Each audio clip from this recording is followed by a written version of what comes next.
we just had one of the hardest experiences, and I want to talk about it.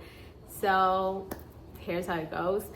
I am a stay-at-home mom, and I have 3 kids, and we homeschool. And every now and then, we go to the park to do our homeschooling outside, to have a picnic in the park, and just spend time outdoors. And today was one of those days. And after having a good time outside, when we decided that it was time to go home, turns out our van had been towed. And after having like a mini panic attack and calling my husband and basically being like, come rescue us, and realizing that that was gonna be really, really hard, I got someone from the park. There was an event happening which we had no clue, and that's why our van had been towed. There were signs which I missed because there were other cars parked there. It was Friday morning, nothing weird jumped out to me. I take full responsibility. I should have paid more attention, but okay, turns out that's the reason why my van got towed. But I approached one of the guys that was in there, and then he called the person who was handling the event, and he helped me figure out who had taken the van, like where was it. So he gave me their phone number, their address, and we realized that it was about 6 minutes driving time, which ended up being like almost 1 hour of walking with my 3 kids and all of our picnic stuff and all of our bags at 1 p.m. in the middle of almost summer heat here in Reno. So yeah, that's what we ended up doing, and I cried, and I'm feeling better now because we did it, but it was really, really hard. And I kept telling my kids, like, we do hard things all the time, and the only way we can know how strong we are is when we have to do these things.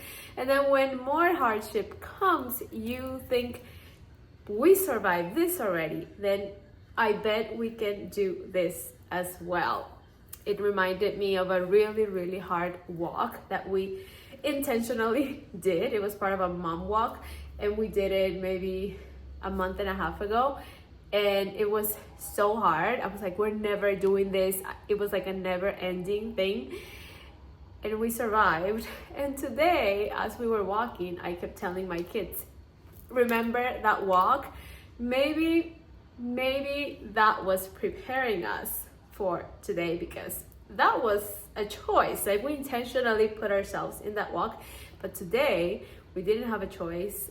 We were in the park with nothing other than the things that we had, and I had my 3 kids, 8-year-old, 5-year-old, and 2-year-old, and nothing else. So we had to get to our van.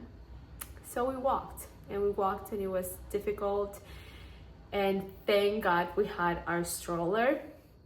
We never have our stroller now because my kids just walk all the time. We sometimes don't even have it in the car. Today we had it there, and I had also taken it out of the van so I could carry all of these things that we were gonna use for the picnic.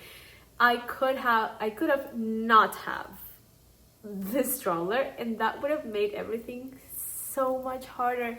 So I think now that I am on the end of it, I already went through the hardship of the walk and having to pay a crazy amount to get my van out, and driving the kids and going to eat because we were all hungry, and just finally getting home, doing the dishes. Like, you can probably hear my dishwasher in the background. Just talking about it from this perspective has given me time to realize that it could have been so much worse, and that there can be learning in all of our experiences, including the really, especially the really difficult ones. We had our stroller, we had water, we had enough water. All of my kids had hats, which, like, what are the odds? They all had their hats. None of them left it in the car. All of them had them. I had a hat. And also, I am a type 1 diabetic, and I can get a low glucose at any moment. And I had enough food with me. I had chocolate, I had the jelly that we use for breakfast. So I had enough in case that happened. So there were many things that could have gotten wrong.